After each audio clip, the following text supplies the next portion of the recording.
Hi guys, இன்றைக்கி நாம் mutton biryani 1/2 kilo பாய் வீட்டு பிரியாணி செய்ய போகிறோம். ஒரு பெரிய ஸ்பூனில் 3 ஸ்பூன் நெய் ஊற்றிக்கோங்க. அப்புறம் 100 ml எண்ணெய் ஊற்றிக்கோங்க. ரிஃபைண்ட் ஆயில் ஊற்றிக்கோங்க. நெய் நல்லா காஞ்சி வந்தப்புறம் பட்டை, லவங்கம், ஏலக்காய்.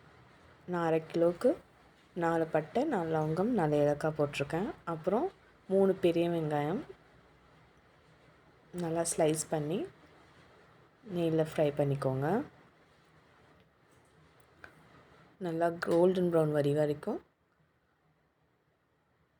அதை நல்லா ஃப்ரை பண்ணிக்கோங்க. இந்த மாதிரி ஆனியன்ஸ் எல்லாம் நல்லா கோல்டன் ப்ரௌன் வந்துடணும். அதுக்கப்புறம் இஞ்சி பூண்டு பேஸ்ட்டு ஒரு பெரிய கரண்டி எடுத்து போட்டுக்கலாம். பெரிய கரண்டி இஞ்சி பூண்டு பேஸ்ட்டு நல்லா கலக்கி விட்டுக்கோங்க. வதக்கின அப்புறம் நல்லா வதக்கிச்சு கிண்டிகிட்டே இருங்க. அதுக்கப்புறம் 2 ஸ்பூன் மிளகாத்தூள் போட்டுக்கோங்க காரத்துக்கு.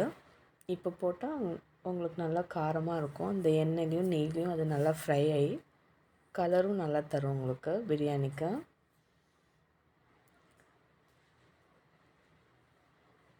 நல்லா 1/2 கிலோ மட்டன் எடுத்திருக்கேன். அதுவும் அதோடு சேர்த்து நல்லா மிக்ஸ் பண்ணிக்கோங்க. அதுக்கப்புறம் உப்பு கொஞ்சம் போட்டுக்கோங்க மட்டனுக்கு. நல்லா மிக்ஸ் பண்ணிவிட்டு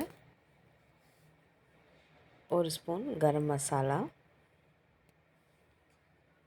அதுக்கப்புறம் 1/2 கிலோ மட்டனுக்கு 3 தக்காளி, பெரிய தக்காளி எடுத்திருக்கேன். அப்புறம் ஒரு கொத்து கொத்தமல்லி, புதினா, அப்புறம் பச்சை மிளகாய் ஒரு 10 போட்டுக்கலாம்.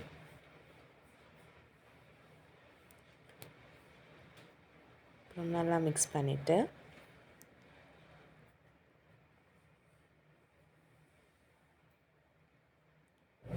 அதோட நம்ம ஒரு தயிர் பேக்கெட்டு 10 ரூபா தயிர் பேக்கெட் போட்டுக்கலாம்.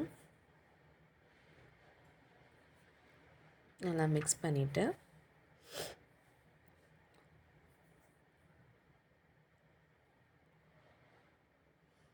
தண்ணி கொஞ்சம் ஊற்றிக்கோங்க. ஏன்னா மட்டன் வேகிறதுக்காக நம்ம விசில் விட போகிறோம். ஒரு 4-5 விசில் விட்டுக்கோங்க. பாருங்கள், நல்லா மட்டன் நல்லா வெந்துடுச்சு, நல்லா சாஃப்ட் ஆயிடுச்சு. அதுக்கப்புறம் எலுமிச்சைப்பழம் ஒரு 1/2 லெமன் கட் பண்ணி போட்டுக்கலாம். விதையெல்லாம் எடுத்துகிட்டு அந்த ஜூஸ் மட்டும் போட்டுக்கலாம்.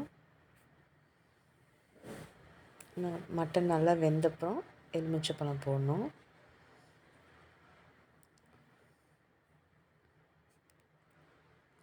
நல்லா மிக்ஸ் பண்ணி சிம்லேயே வச்சுக்கோங்க.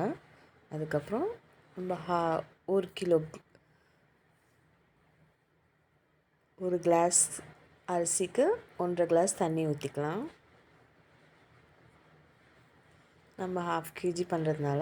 அதுக்கப்புறம் கொஞ்சம் கேசரி பவுடர் போட்டுக்கோங்க. நல்லா மிக்ஸ் பண்ணி விட்டுக்கோங்க.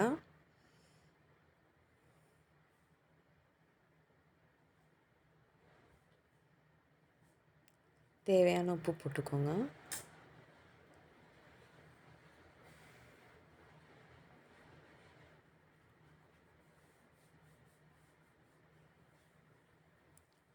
பாருங்கள், நல்லா தண்ணி கொதித்து வந்துச்சு. இப்போ நம்ம ஊற வச்சுருக்க அரிசி, பச்சரிசி இல்லைன்னா புல்லட் அரிசி இல்லைன்னா சீரக சம்பா அரிசி எது வேணாலும் போட்டுக்கோங்க. 1க்கு 1.5 போட்டுக்கோங்க தண்ணி.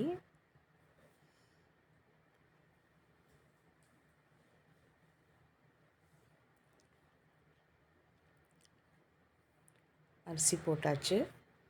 இப்போ நம்ம நல்லா மிக்ஸ் பண்ணி குக்கர் விசில் விட்டுக்கலாம். 2 விசில் விட்டால் போதும்.